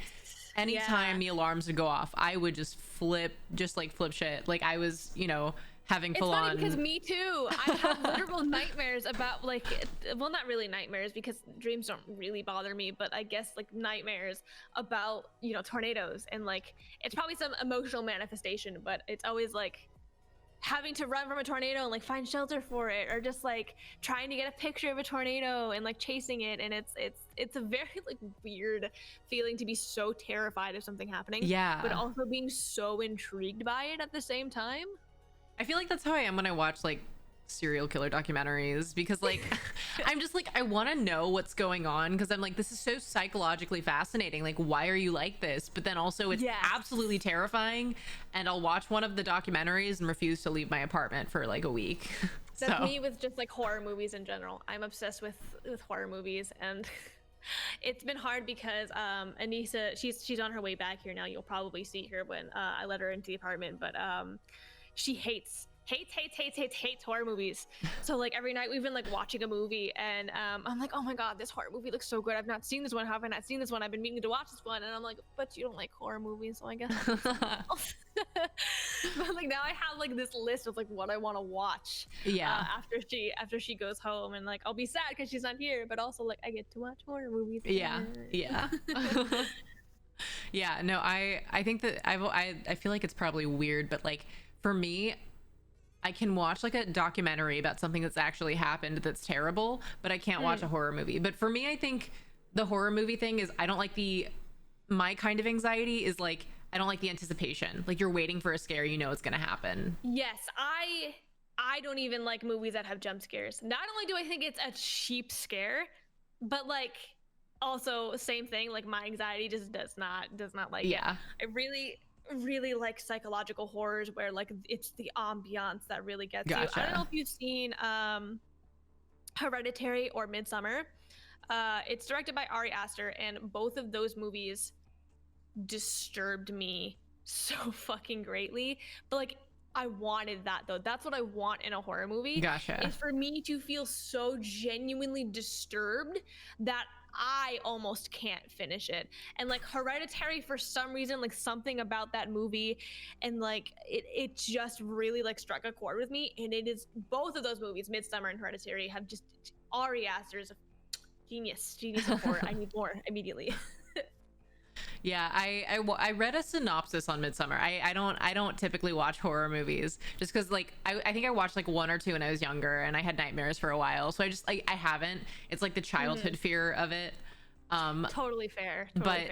I mean, I get nightmares easy. I played Until Dawn on stream, and like the night that I finished it, I had nightmares that one of the creatures from it was trying to get my cat, and you know, like yeah. Those are the only times I think I have like actual nightmares, is if it involves my cat getting hurt. Oh yeah.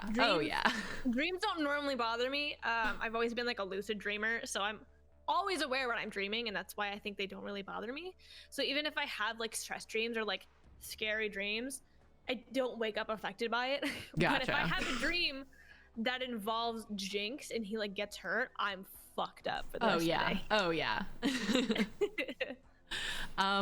Dom asked, did the 1996 box office hit film Twister have anything to do with your want to be a storm chaser? I think you already answered that, but he told me to ask anyway. Yeah, I love, it's one of my all-time favorite movies.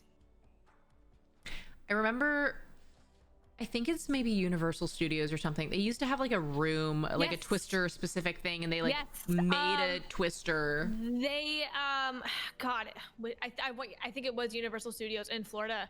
I'm not sure if they have it at the one here in California, but they had a Twister attraction. Yeah. And I loved it. I loved it so fucking much. I think Anissa's here. I'm gonna go let her in. Yeah, no worries. I will be right back. How's everybody doing? Sorry.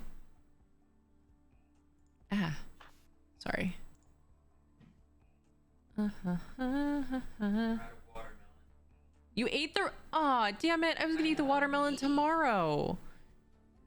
Dom ate the rest of the watermelon. You seem a pleasant person. Well, you don't know me well enough yet. Sorry, I'm full of self-hatred, teeming with it, one might say. How am I? I'm all right. I'm a little sleepy today, but not too bad. Podcast is a good listen. Yep. Thanks. Kick Dom out. Yeah, you staying here is transactional with watermelon, and we're out of watermelon, so I don't know what you're gonna do about it. Sound of Dom's voice is like butter in my ears. Why would you put butter in your ears? How can you hear? Does butter make a sound? Or is it just like, you know, when you put it in your ear? Sounds like someone's never put butter in their ears. Yeah, I don't put butter in my ears. You're the weird one. I'm gonna put you on the street. Speaking of tornadoes, a few years ago, there was a tornado that was heading directly towards where I live in the DFW. Took a bit of northeast trend directly in line to hit the house. It was like EF3, EF4. Dang. Yeah, no, I hate tornadoes. I'm not a fan. So growing up in Texas was just like a bad time. You don't put no. Apparently butter in ears is a thing. I don't know. Don't know if I could do it. Sounds pretty eerie. I'm sorry. But yeah, no ear butter for me. I'm good. I'll pass. I'll pass today on this. I was kidding. I don't know. You sounded pretty serious. But butter. Why not answer our question? Guys, let me tell you what it's like to be filled with this much self-loathing all the time. I don't know anything else, so I can't give you perspective on it. You better not make any more puns. Butter puns is buttery sounding. Butter. Comedy. I have days like that, self-loathing. Yeah, I've been trying to get better about it, but I'm just really bad. Please, you don't need to butter me. Do I look like toast? No.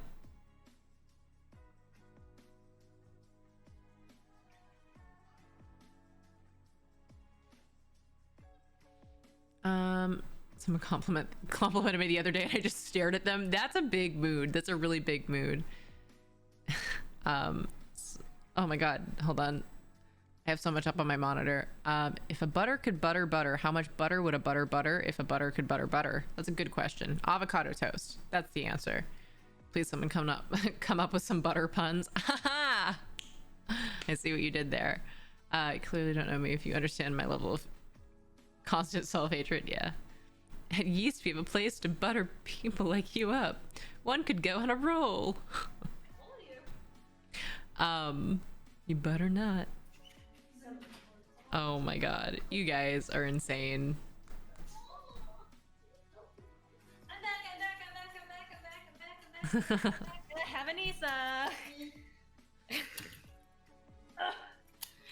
She just got tattooed. Hi.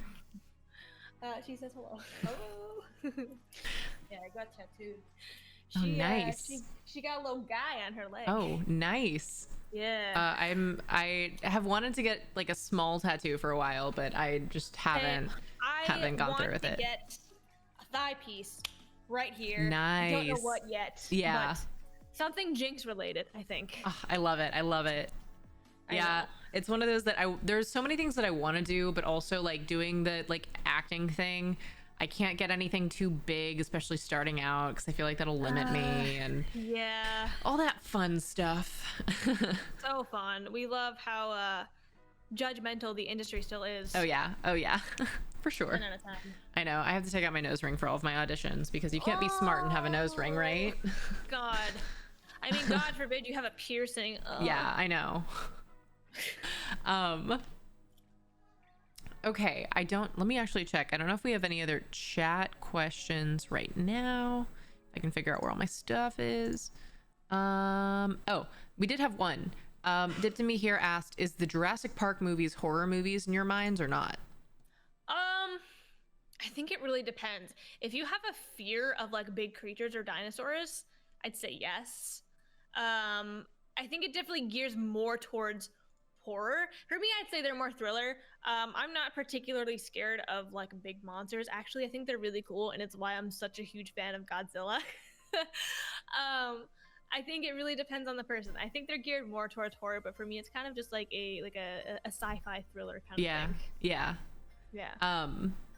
Flaming Cheetos asked if you're a fan of, oh, I don't even know how to say this. Ammunition. Yeah. Yes. Actually, I high key have a crush on her. I think she's great. I don't really know a lot about her. We are mutuals on Twitter, and I've seen her streams a couple of times. I think she's badass, and I think she's a great streamer. Oh, huh? And Munition? You know her? Yes, you. I'm talking. Yeah, I have a crush on you, by the way. I know. When we were at a convention, Ammunition was standing like 5 feet away from us, and kids, oh my god, I want to say hi to her so bad. And I was like, Kaylee, just say hi. No, I can't. Don't call me out like this. It's honestly really relatable though.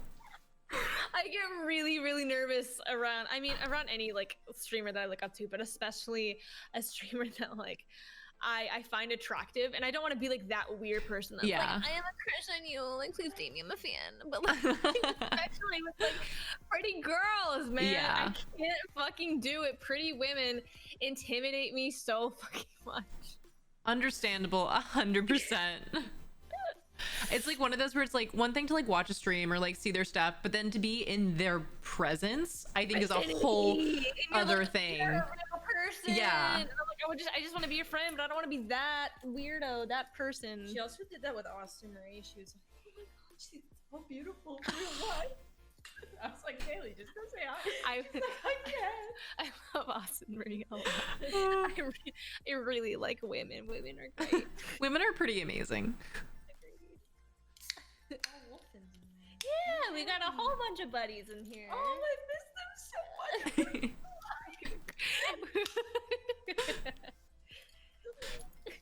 Sorry. I don't want to bother you guys. Oh my god, you're so annoying. Get the fuck out of here. Mabel's there. Actually, I missed you the whole time you were gone. I was really lonely. That's because I'm so charismatic. Let's see. Oh, Dom asked creme or cream. Depends how it's spelled. Yeah, the first is CREME and the other one is CREAM. Yes, Yeah. precisely. Yes. Let's see. The Garbage GM asked, who are you betting on winning, Godzilla or Kong? Godzilla. Have you seen him? He shoots. He's radioactive. And Kong is just a big monkey man. Godzilla's literally radioactive. Like a dinosaur, right? Or is he technically like a lizard? I guess both, because he's very old, so I guess he would be considered a dinosaur.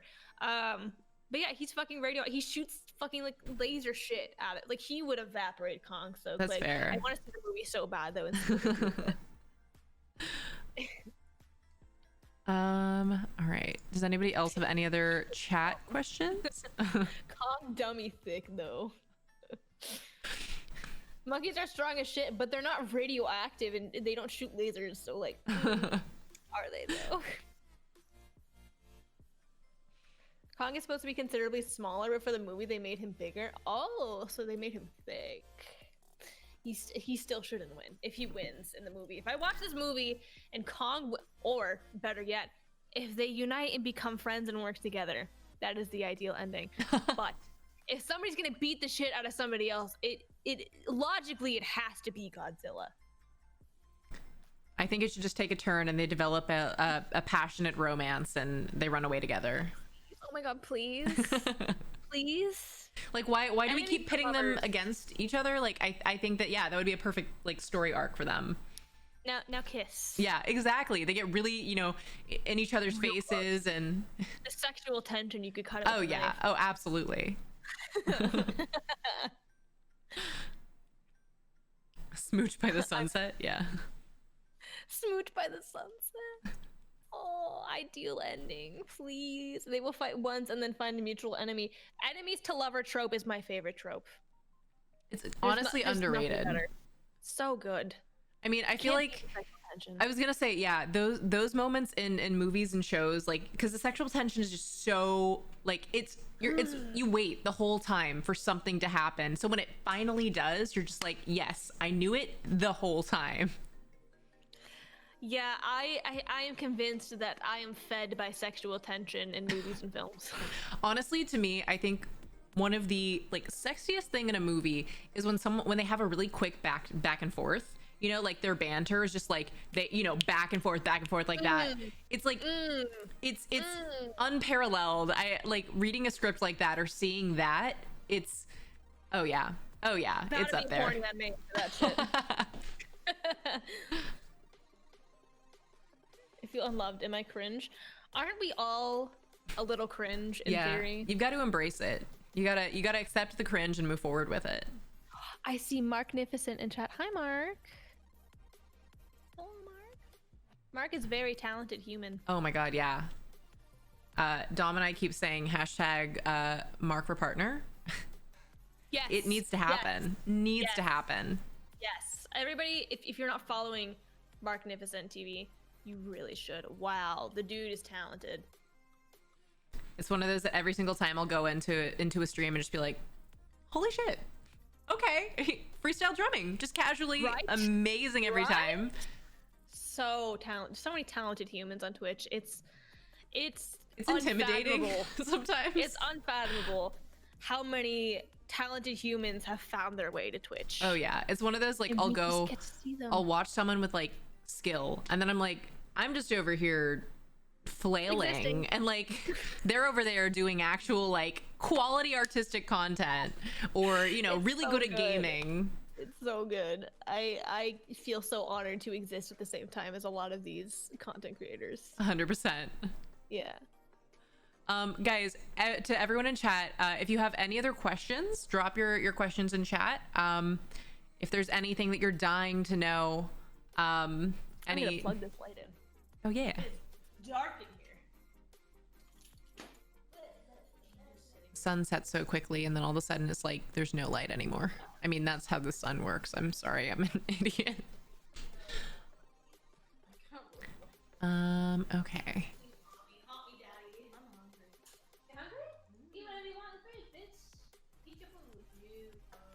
Not at the beach. Yeah. I might have eaten the last bagel. Sometimes the sun gets sleepy, so it nap. Yeah. Am I the sun? On the beach, it's a bathtub. Yeah, exactly. Here comes the sun. Doo doo doo doo. God. Oh god. Fine, I'm fine. Oh my gosh. Oh no, now I think they can see me lurking. Lurking before anyway. Yeah. Oh, that's a great angle of my mic. Okay, I think that is acceptable. No, that is not acceptable at all. This is a disaster. You want a pizza? You want Domino's? Fuck. That's better. Well, we got there eventually. It's good enough. Looks good. Thank you. I tried my best. You don't actually have to try that hard. You're already perfect. Oh my god. It's okay. I'm just gonna go melt in the corner. Let's see. K4iley asked pancakes or waffles. Waffles. Is there any? You answer that really quickly. Was this premeditated? I am very passionate about waffles.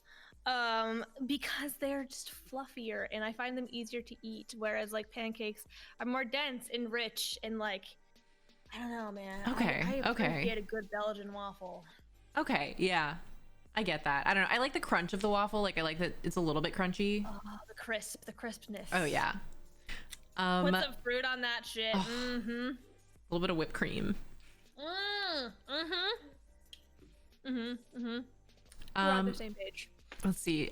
Dipped in Me here asked, how much would you all say Twitch has changed your lives? Oh my god, so much. I'm a completely different person from who I was when I started Twitch. I mean, some of that is just from like growing up, but like it changed my life completely and totally. I wouldn't have met Anissa if it wasn't for Twitch. That's true. We thought of a man. It's so true. Actually, when Anissa and I met because she started dating a guy that I was thirsty for. and I had like reached out to him. It was a really stupid interaction. Him and I like we flirted back and forth, and like every time like we tried to like do something, like one of us got into a relationship or was seeing someone, whatever. And I was finally single, and he said that he was. So like I messaged him, and he's like, actually, I'm dating this girl. At the time, her username was Rainbow Kids. He's like, I'm dating this girl, Rainbow Kids, and I'm like, who the fuck is Rainbow Kids? So then I just go to her stream and like.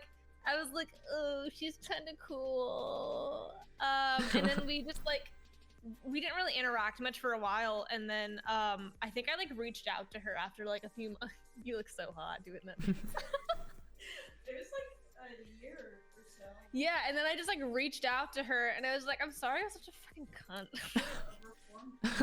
Yeah, I'm a reformed pick-me. And then we've just kind of like been friends ever since. And we were friends for a while, and then when both of us hit like a really rough patch in our lives, we just started talking more and more and more. And then I was just like, why don't you just like come to Massachusetts for a weekend? Because she was having a really rough time and I was going through it. My anxiety was so bad I couldn't leave my house. I'm like, just come to Massachusetts for a weekend. You can stay here. And she did.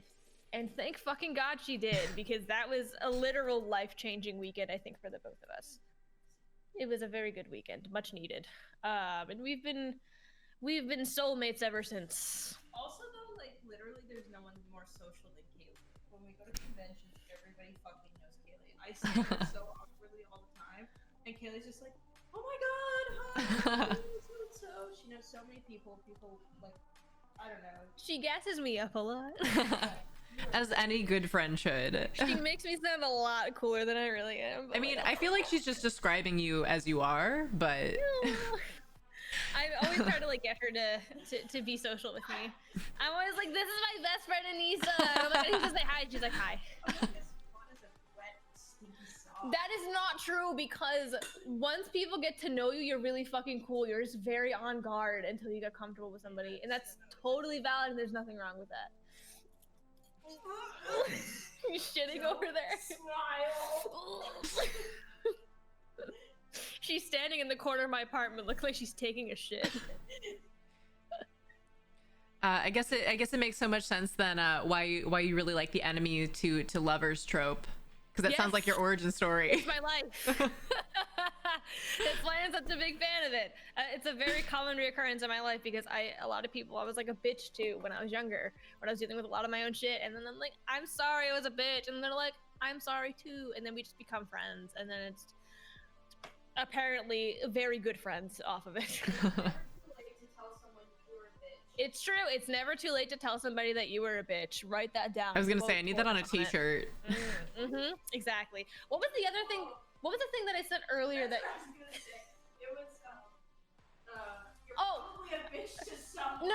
He was like, if you're a woman, someone thinks you're crazy, no matter what. Yeah. It was paraphrasing that. We were walking around Hollywood today, and for some reason we were talking about craziness and like women being called crazy, and I said something like, if you're a woman, someone's gonna think you're crazy no matter what. And Anisha was like, put that on a billboard. Oh yeah, absolutely. It doesn't matter what you do, you can be any kind of personality type and someone's gonna say you're crazy. Yeah, for sure. Absolutely. Let's see, Cowboy asked if you have a favorite pizza spot. Favorite pizza spot? Domino's. but it has to be Brooklyn style pizza. Gotcha. No, I was cold. I thought you were gagging. It has to be Brooklyn style pizza. I mean, their other pizzas merely fine. But for some reason, their Brooklyn style pizza just kiss. 10 out of 10. Let's see, Flaming Cheetos asked if you would add chocolate chips to your waffles. All the time. Anytime I make them here, I have like a mini waffle maker I got at Target for like $10, and pretty much almost always when I make them, I mix in dark chocolate chips. It has to be dark chocolate chips, because then it makes them taste like Eggo waffles. That I need to hold on to that, because I can't have Eggo waffles right now because I have an egg allergy all of a sudden, and they have egg in them, so I can make my own. I'll do that. I guess that's why they're called Eggo. Oh my god! I didn't even think about that. I didn't either until you said that, and I was like, I guess that's why they're called Eggo. Wow, I missed that. I missed We're that learning entirely. so much. We're learning so much. Let's see. Dip to me here says a follow-up question. How many people have you met through Twitch that you consider friends or best friends? That's a very hard question to answer. General friends, too many to name. Best friends, obviously Anissa's number one spot. Sorry, she can't hear. She's doing a little ballet dance or something. Chris Reagan, I technically met through Twitch. He was a mutual friend of Anissa's, and I kind of met through like Twitch and Twitter, and he's probably like number 2 best friend. Hadriel, I definitely consider a best friend for sure. And like, there's just so many fucking people that I have just met in this community. Like, I've gone on trips with like Hadriel and Dom and Maple and Dylan, Gabby, Katie, Brooks, like that whole crew. Just like we've been friends for so fucking long, and it's so awesome like how long we've been friends, literally just because of Twitch. I remember when I met Dylan specifically, it was when I was playing PUBG all the time, and we just like started playing PUBG together, and I was like, this dude is the funniest dude I have ever met in my fucking life. So like I would just play PUBG with him all the time because he would just make me laugh like crazy. And that's like literally how Dylan and I became friends, and like it's one of my favorite memories on Twitch. But it's just crazy like how many people you meet doing this, and like how many of them like stick around for so long. It's really cool. I love it a lot. Yeah, it's wild. I remember the first time I met Dylan, it was because Dom told me that I had to meet, you know, one of his best friends, and so I got on like a video call with him and Dylan, and it was like, I was a little overwhelmed. Instant laughs. Oh yeah, I was gonna say I hadn't laughed that hard genuinely in a while. He's really great. It was a good time. Kyrie asked thoughts on cold pizza. I don't mind cold pizza, but once I discovered that you can just throw it in the oven for 10 minutes and get it tasting like how it did the night before, I pretty much prefer to do that now. Yeah. Dom gets mad if I don't heat up my food. He's like, you can't eat food cold. Like, it's not okay. Why not? Sometimes I do it honestly just to spite him, but I love that. The Garbage GM asked thoughts on McDonald's new crispy chicken sandwich. I've not had it. I didn't know that there was one. But did you know the superior chicken sandwich, and Anissa can attest to this, is the Dave's hot chicken. Yes, the Dave's hot chicken sandwich. It is 11 out of 10 best chicken. Oh, she's coming in to say her opinion. You've never been to Dave's. You have not lived. I have to say that. The seasoning, excellent. The chicken, juicy. If you say, oh, it's like Cane's, no, it's not. It's not like Cane's. It's way better, and everyone should go. I have never been, but now I have to go. Oh my, I feel like Dave's is only an LA thing, because I've never heard of it or seen it until I moved out here. It is very delicioso. 10 out of 10, would recommend. Very yum, very yum. Yeah, the place that Dom and I have gone is called Big Chicken. It's different, but it's like Shaquille O'Neal has a chicken place, but it's actually really good. It's been pretty good. Like, it's been good every single time, but it was just really random. He's just dancing behind my monitors. She's doing an Irish jig, I believe. You doing some Irish dance over there? Wow. A woman of many skills. Oh, yeah, a woman of culture, honestly. Let's see. I think that's all of the questions that have been in chat for now. I don't want to keep you too long. I want to make sure that you have time to, you know, eat and hang out with your friend. I have to go feed my my gremlin. Alrighty. Do you want to? Is there anything that you want to promote before we head out? I mean, you guys can just follow me on Twitter. I post a lot on there, and if you ever want to keep up with things, my Twitter and like my Instagram stories is where I'm mainly active. If you want to follow my Twitch, go ahead. I am gonna try to be like more consistent on there. I will be streaming tomorrow at noon. So if you want to hop in and say hi, I have no fucking idea what I'll be doing. But you can hop in and hang out. Maybe we'll do some music stuff and things. Maybe I'll clean my apartment on stream because my apartment's a disaster. I don't know. You know, yeah. It's K4iley on all my socials. But my my main social media is really just Twitter. So if you just like seeing me post about random shit, you're more than welcome to follow me on there. Before we go, Dom asked if you can do the gremlin voice. I don't remember how I did the gremlin voice, but I'll do a gremlin voice.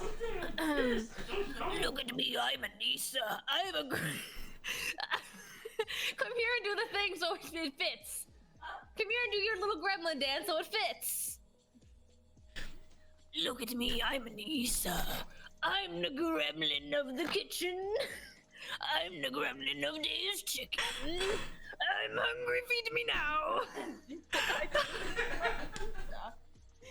Oh my god!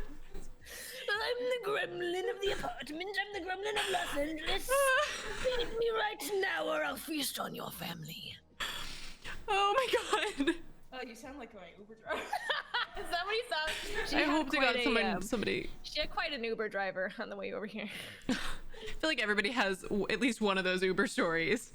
Oh yes, oh yes. All right, well, I will let you go. I just want to thank you so much for taking the time to be on the podcast. I adore and respect you so much, so it meant the absolute world to me that you would, you know, spend a few hours here with me. Of course. Oh my god, I had so much fucking fun. Thank you so much for having me and inviting me, and your community being so fucking dope. You have a great podcast out here. Like your preparation with like the overlays and the questions and the advertise. 10 out of 10. Thank you so much. I really appreciate it. I love it. I love it. All right, well, I will transition us away. I don't know if you have any last things that you want to say to everybody. Mostly just be nice to people. You know, it's really all you can ask of anybody. Just be respectful of others, especially now during COVID. Try to be a little bit more mindful every single day. That's kind of how I broke my bad habits. It's just I started slow, and it's just like think of something nice about every person that you walk past when you're out and about, and just you know, try to do something nice for somebody every day. Compliment somebody's shoes. There you go. Solid advice. Compliment somebody's shoes in summation. Yes. Mm-hmm. But thank you again. All right, guys, I'll be back in a minute. But everybody say goodbye to our beautiful, wonderful, talented, amazing guest. Her Twitch link is in chat. I don't know if someone posted her Twitter link, but I will get that posted in chat. Please, please, please go follow, support her, and show her all of the love. She is amazing and deserves all of the love and support. Oh. Thanks. All right, I will transition us away. Bye, guys.